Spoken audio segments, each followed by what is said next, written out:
பகவான் ஒளிமுகம் காண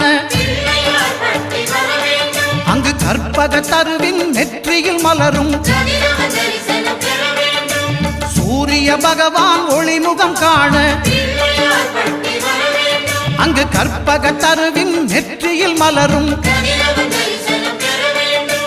இருளை விலக்கி உலகை எழுப்பும் ஞாயிறு அங்கே குடியிருப்பான் அவன் ஆனை முகத்தனின் அடியவர் மனத்தில் ஒளியாய் வந்து கொலுவிருப்பான்